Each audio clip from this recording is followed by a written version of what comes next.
take the trash out. Sorry, but it's the truth. Care, I'm saying both of them. Mosh thing. Hello.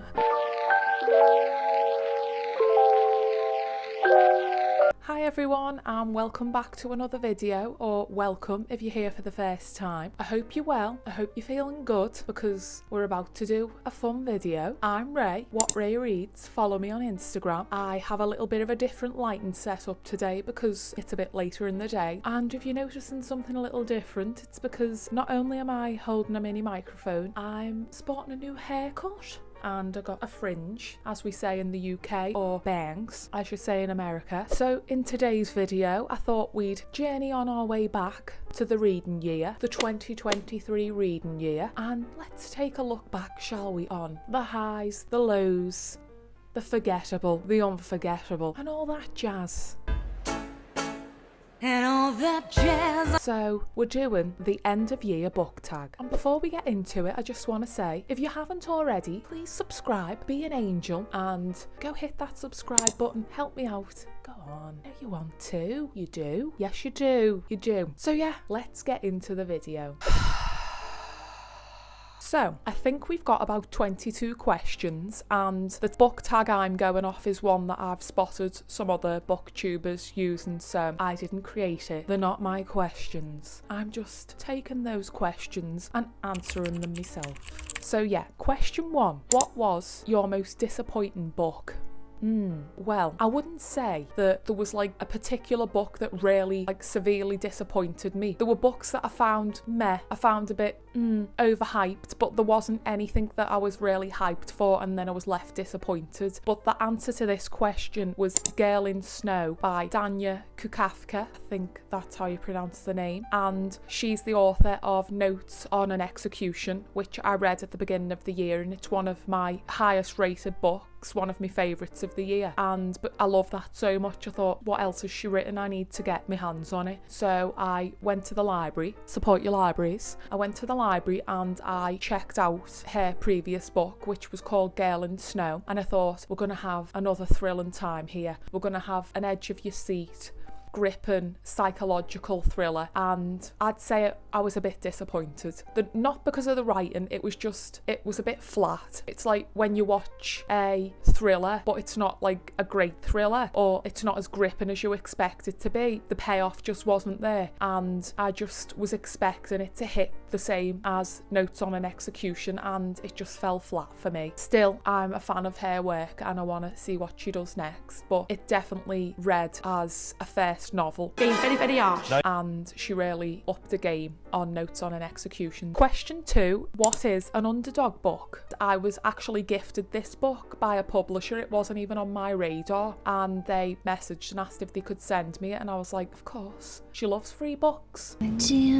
Obviously, I like to make sure it's something I'll read. Yeah, I had no expectations for this one, and it kind of just left a real impact on me. So I just realised that I completely forgot to mention what the book title is called, and it is How Not to Drown in a Glass of Water by Angie Cruz. We follow a more middle-aged protagonist, which first of all I enjoyed, because I find we don't have as many middle-aged female stories about more complex women who are in the middle of life. And she's going to these sessions. I don't actually remember what the sessions are for, but she's going and she's basically being interviewed and recounting things that have happened in her life: a family, a relationships, her children, her neighbours, her struggles with debt and gentrification in the neighbourhood. And it's just a really unique way of telling a story, and I really like the tone of the story, the writing, what it focuses on, sort of looking back, reflection on life and how your relationships have been impacted and how you've acted, and how we basically pass on past traumas onto other people. Trauma. And how we accept or never acknowledge that. And I wasn't familiar with Angie Cruz's writing before, so it's definitely an author that I want to read more of, because it wasn't like anything I've ever read before. It was quite a short book as well, but it really packed a punch and left me wanting more. I want more. Question number 3 is, what was an overhyped book? And I feel like the Bookster and Booktube and BookTok girlies are all going to come drag me. Drag her. Because the book I found most overhyped that I read this year was Tomorrow and Tomorrow and Tomorrow by Gabrielle Zevin. Slay her. I didn't hate the book. I just seen it everywhere, which made me buy the book, and everyone was saying it's 5 stars, I'm loving it, it's amazing. And I read it and I thought, yeah, it's a pretty good book, but I didn't feel the impact of it being as masterful as everyone was saying. I thought the story was okay, but I had some issues with the way certain characters were portrayed. What I liked about it was that it was told over many years and it focused on the complex relationships between friends, especially the way friends can get into business, which is what we see in the book. But one thing I didn't like was that there was a student-teacher relationship in there, and although she's at college, university, she's much younger than the teacher, and I didn't like the way it portrayed it as kind of like cool, or sort of there was nothing wrong with it, when the way it was told seemed very groomy, and I didn't like the way it was kind of glossed over when he was quite emotionally abusive. And I just, obviously we have flawed characters, but I found the way it was looked back on at the end of the book in kind of a jokey way, when there's other characters in the book that are kind of treated much more harshly, it left a bit of a bad taste in my mouth. So that was strike one. You were on my list. And I just wasn't really blown away. I found moments of it which were enjoyable and upsetting, but I just wasn't really as gripped and blown away, and I found myself halfway through feeling a bit sort of like I could put it down and not really bother picking it up again. I think I rated it 4 stars, so I enjoyed it more than I didn't, but I just didn't really feel the hype.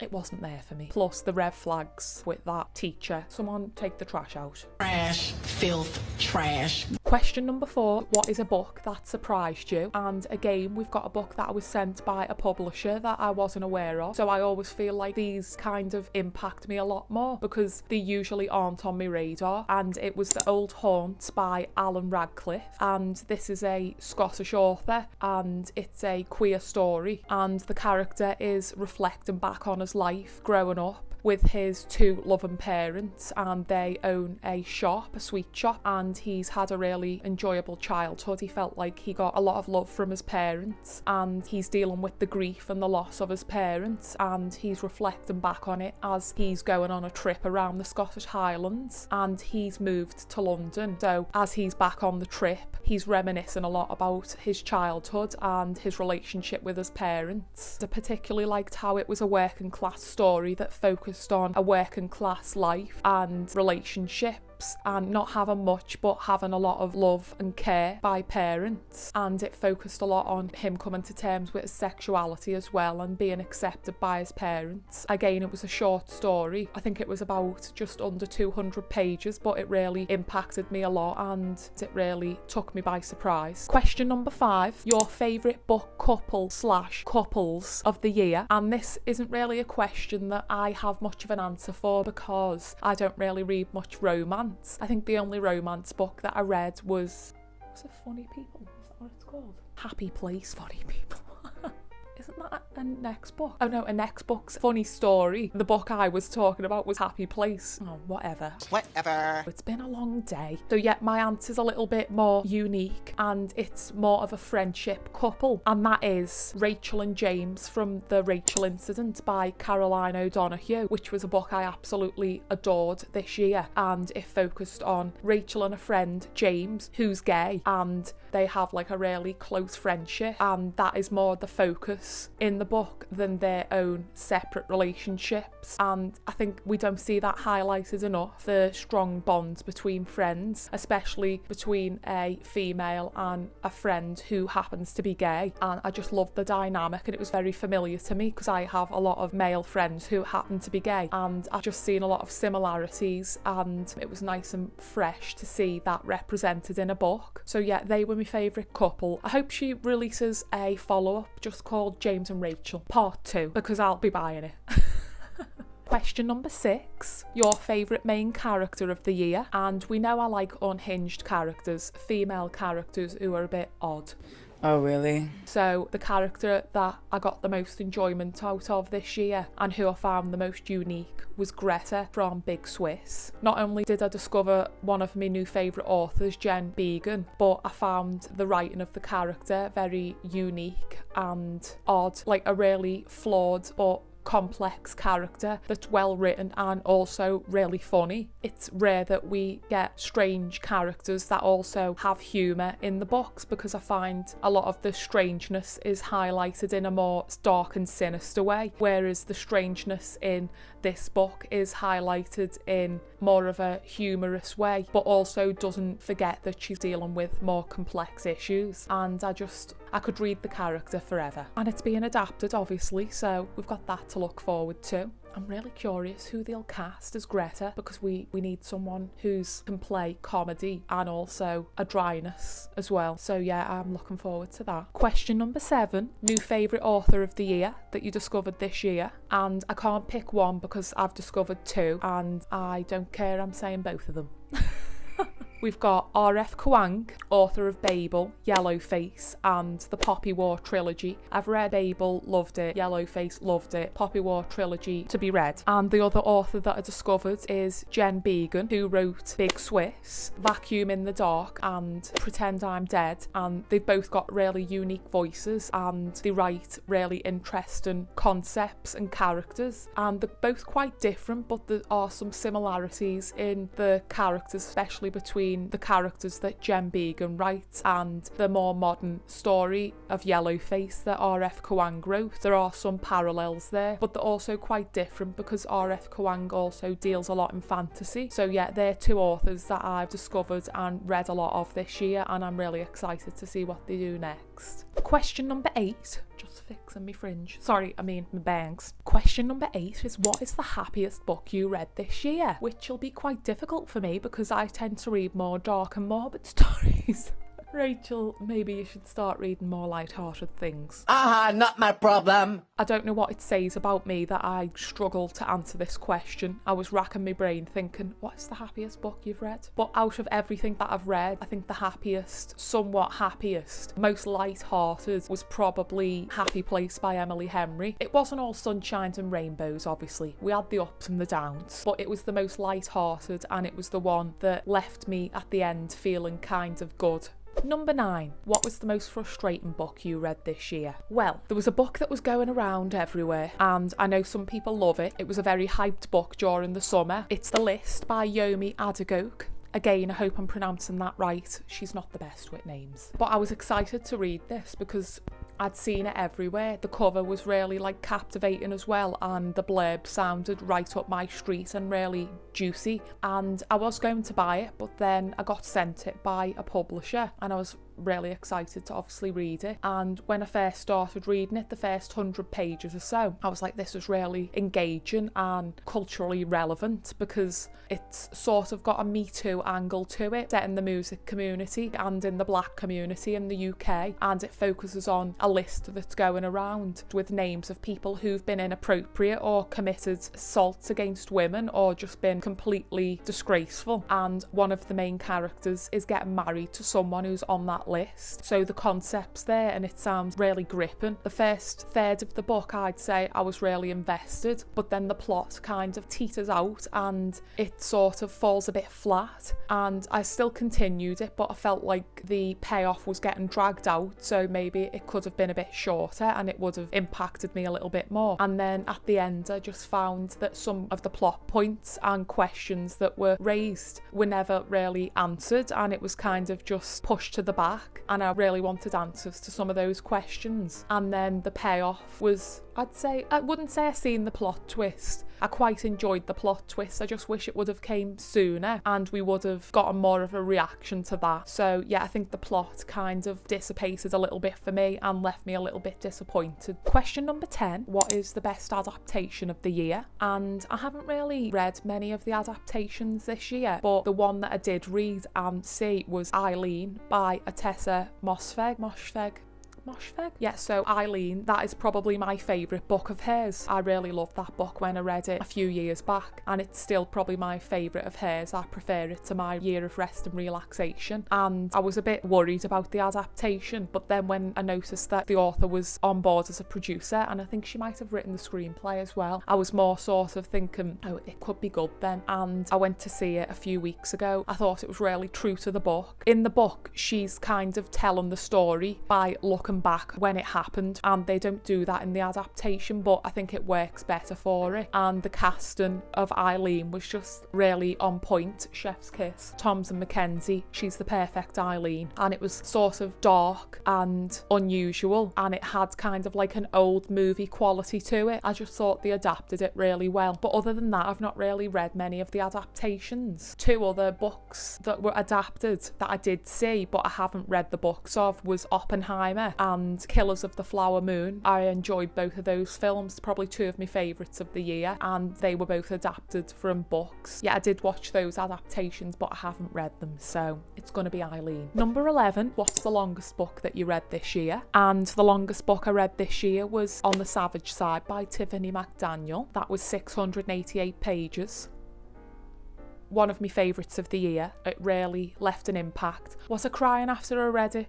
Perhaps. Did the book struggle to leave my mind for about a week? Perhaps. But that was a really impactful story, and I think the fact that it was based on true events made it all the more gripping and upsetting and just heart-wrenching, really. And I'm really excited to read more of Tiffany McDaniel's work, because I do have Betty, which is another book by her that the book community love. It's on my shelf, I've just not gotten around to it yet. Question number 12, what was the shortest book you read this year? I do love a short book, and I am trying to fit a few more shorties in, because she's not meeting the reading goal, let's be honest. My reading goal was 55. Last year I read 52, so I thought, well, read an extra 3, but I had a bit of a slump in the summer and I've not really ever caught up again. I think I'm probably at a push, I may read 50. I think I'm at 47 or 48, but I'll let you know if I do it. But she's not hopeful. Yeah, the shortest book was Foster by Claire Keegan. That was 89 pages. I think that one I just read in one sitting before bed one night, and it made me want to read more. And now I've read pretty much all of the books that she's released apart from Antarctica, which was her short story collection. Question number 13. Your favourite covers of the year? Oh my god, I'm an actress.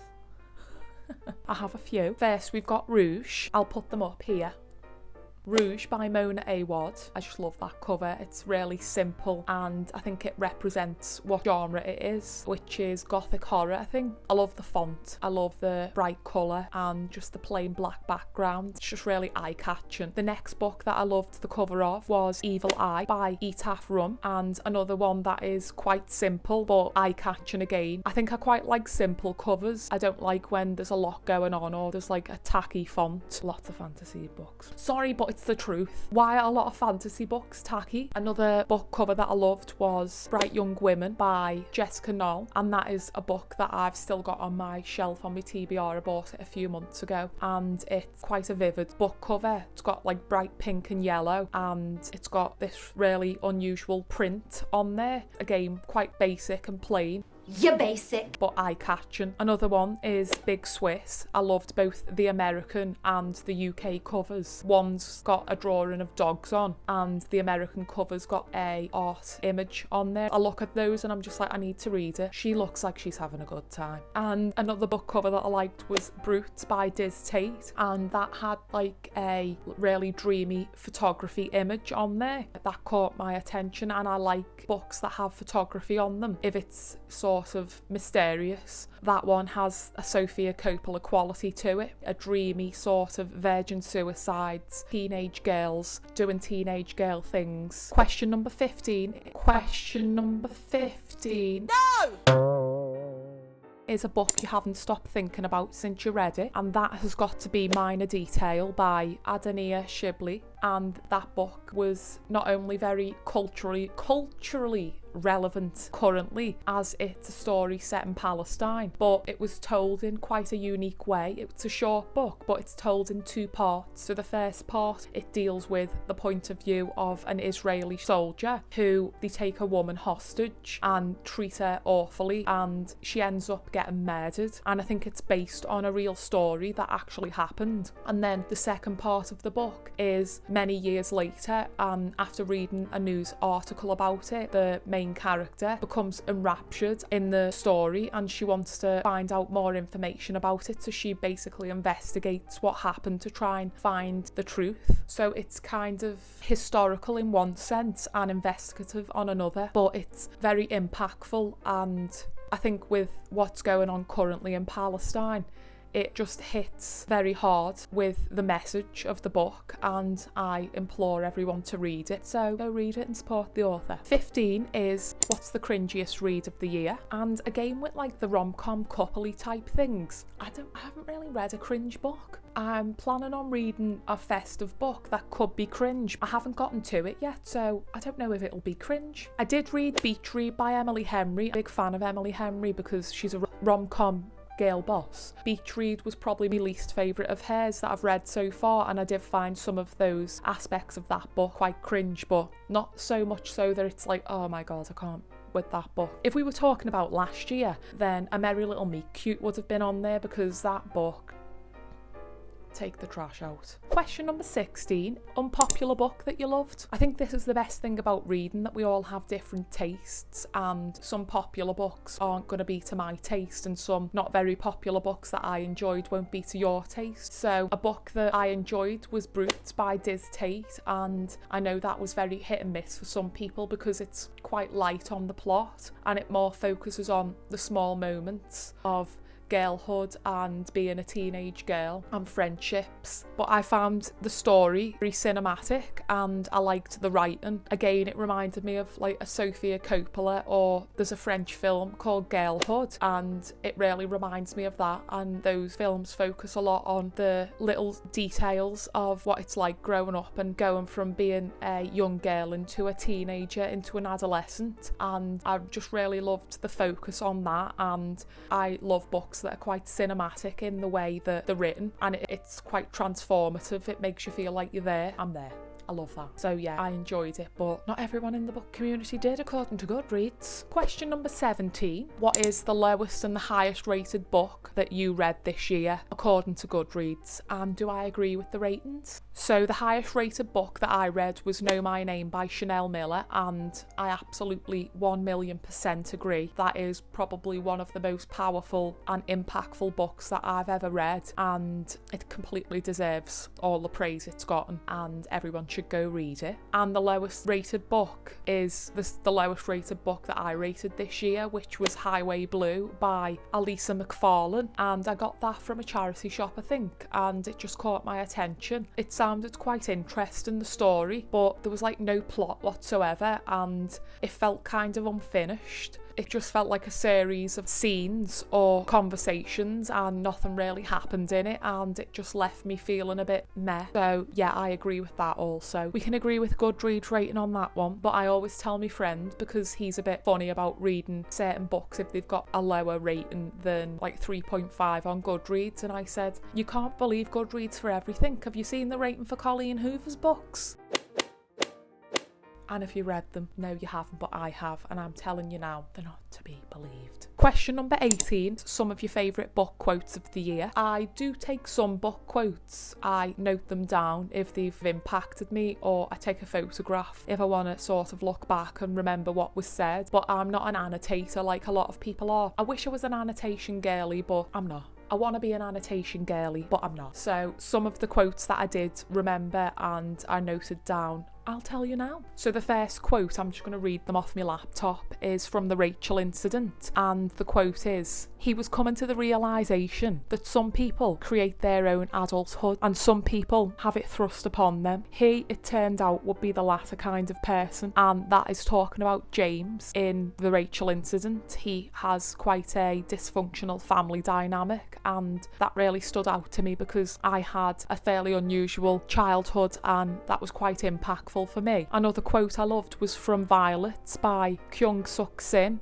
And the quote is, "Memory is an unannounced visitor. It lies crumpled in some corner of the body. Then suddenly it knocks on the door of reality and makes you scream." Absolutely. From one anxious queen to the next, absolutely. And then another quote is from Small Things Like These by Claire Keegan. She's very good at writing little small moments that are quite impactful, so this quote stood out to me. "Always it was the same, fair long thought. Always they carried mechanically on without pause to the next job at hand. What would it be like, he wondered, if they were given time to think and reflect over things?" And that is in reference to, in the story, he's working really close to Christmas and he's like her workhorse, and he really wants to take a step back and try and just enjoy living in the moment. I think we can all sort of relate to that because we get caught up in the hustle of every day, and sometimes we just need to take a step back and enjoy the little things, get pleasure out of the small moments, small things like these. I have one more, which is from Know My Name by Chanel Miller, and the quote is, "It took me a long time to learn healing is not about advancing, it is about returning repeatedly to forage something."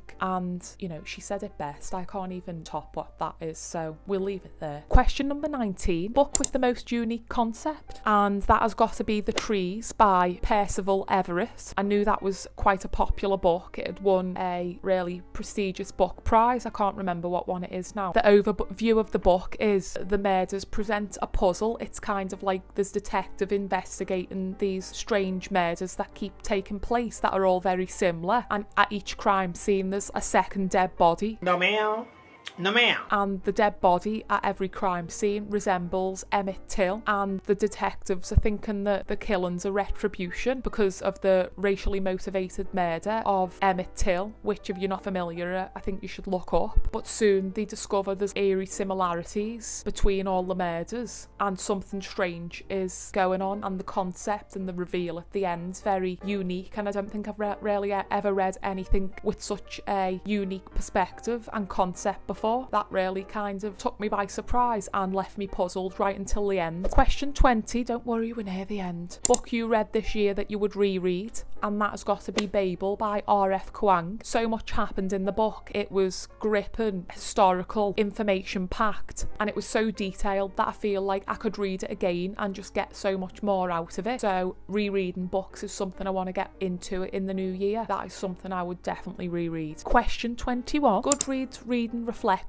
and your 2024 reading goals. So as I mentioned a bit earlier on, my Goodreads reading goal was 55 books. Last year it was 50, I met it and I read 52. So I thought I'll do 55, but I had a bit of a reading slump, which kind of made it a bit difficult for me to catch up, and I am a bit behind, and I'm probably not going to meet the reading goal. Maybe I'll make 50 books. That's good, because if you're reading one book a year, or if you're reading 100 books a year, then, you know, you're a reader still.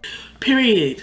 It doesn't really matter how many books you're reading. We should move away from the idea that people are only as good as how many books they've read, because, you know, everyone reads at different paces, and some people, you like to take the time with books. In 2024, I want to move more away from focusing on how many books I'm reading and just try and read as many as I can without putting pressure on myself to read more and more. I want to prioritise reading non-fiction because I didn't read much of that and I really enjoy it. I want to maybe try and reread some books, shop from my shelves more and go to the library and just read lots of great books. And the final question, 2022, what are you going to prioritise reading in 2024? Check out my video of the books I'm excited to read in 2024. I'll link it here. Yeah, I definitely want to prioritise non-fiction and reading from my shelves, and when I buy a book, read it then. Otherwise they just stay on the shelf for who knows how long, and I want to get my TBR